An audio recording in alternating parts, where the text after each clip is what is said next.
আসসালামু আলাইকুম রহমতুল্লাহ। ইউনিক রান্নাঘর কিচেনে স্বাগত জানাচ্ছি আরও একবার। হ্যালো ভিউয়ার্স, আপনারা সবাই কেমন আছেন? আশা করি আল্লাহর অশেষ রহমতে আপনারা সবাই ভালো আছেন এবং সুস্থ আছেন।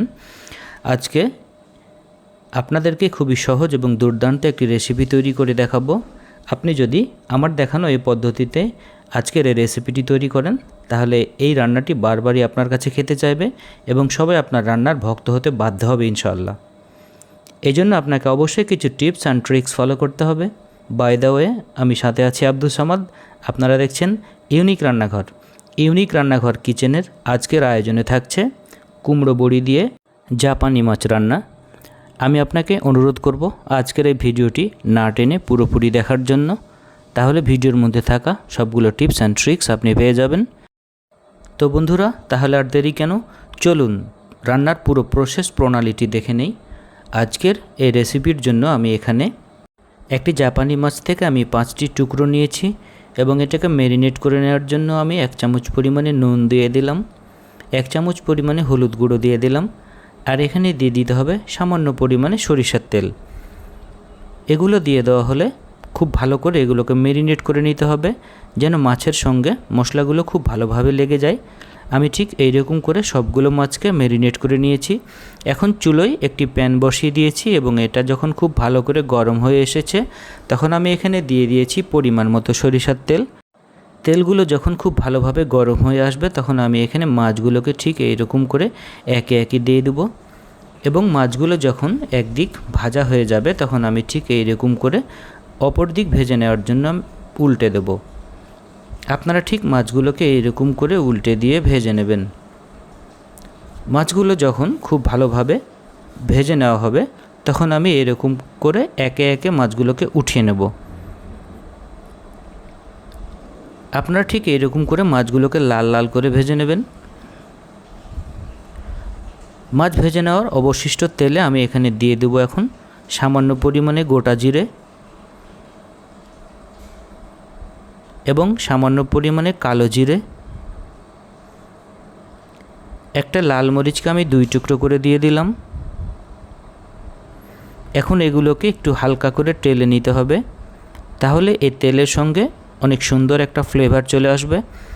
এখন আমি আগে থেকে পেস্ট করে রেখেছিলাম মিডিয়াম সাইজের 3টি পেঁয়াজ, পেঁয়াজ পেস্ট দিয়ে দিলাম, আর এখানে দিয়ে দিলাম 1 চামচ পরিমাণে রসুন বাটা, আর হাফ চামচ পরিমাণে আদা বাটা, আর 1 চামচ পরিমাণে হলুদ গুঁড়ো।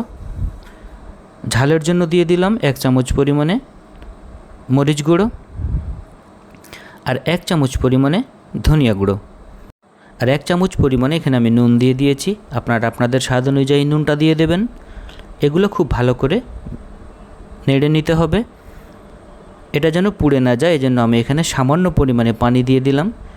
পানি দিয়ে সমস্ত মশলার উপকরণগুলোকে একটু ভালো করে কষিয়ে নিতে হবে। আপনারা ঠিক এইরকম করে এই মশলাগুলোকে কষিয়ে নেবেন, যেন মশলা থেকে তা কাঁচা গন্ধটি চলে যায়। এখন আমি এটাকে ঢেকে রান্না করে নেব প্রায় 2 থেকে 3 মিনিট। আর এমতো অবস্থায় অবশ্যই চুলার আঁচ মিডিয়াম লো ফ্লেমে রেখে আপনারা এটা করে নেবেন।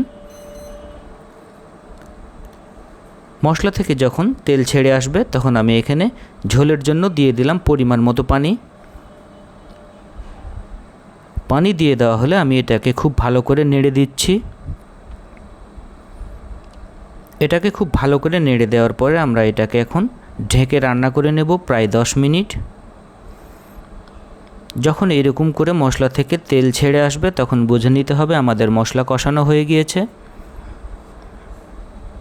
এখন আমি আগে থেকে কুমড়ো বড়ি তেলের সঙ্গে ভেজে রেখেছিলাম, সেগুলোকে আমি এখানে দিয়ে দিলাম, কেননা বড়িগুলোকে আমি হালকা করে সেদ্ধ করে নেব।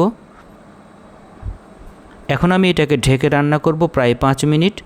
আর এমতো অবস্থায় অবশ্যই আপনারা চুলার আঁচ মিডিয়াম লো ফ্লেমে রাখবেন। যখন বড়িগুলো সিদ্ধ হয়ে আসবে, তখন আমরা এখন আগে থেকে ভেজে রাখা মাছগুলোকে এখানে একে একে দিয়ে দেব। মাছগুলো দিয়ে দেওয়া হলে আমি এটাকে আবারও ঢেকে রান্না করে নেব প্রায় 5 মিনিট।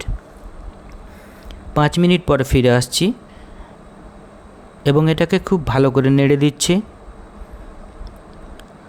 5 মিনিট পরে আমরা এটাকে আবারও ঢেকে রান্না করেছি প্রায় 2 মিনিট।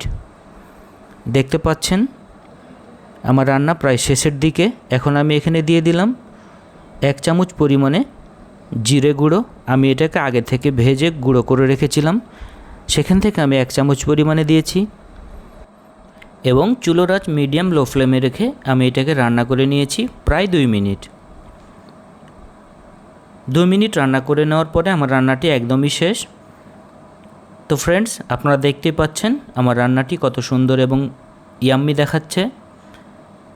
এখন আমি আপনাদেরকে একটি সার্ভিং বলে এটাকে সার্ভ করে দেখাচ্ছি। আপনারা অবশ্যই এই রেসিপিটি বাসায় ট্রাই করবেন এবং কেমন হচ্ছে তা প্রতিবারের মতো আমাকে আমার কমেন্ট বক্সে জানাতে ভুলবেন না। আজকের মতো এই পর্যন্তই। দেখা হবে আবারও সামনের সহজ কোনো রেসিপি নিয়ে। ততক্ষণ পর্যন্ত আপনারা ভালো থাকবেন, সুস্থ থাকবেন এই কামনা করে বিদায় নিচ্ছি। খোদা হাফেজ।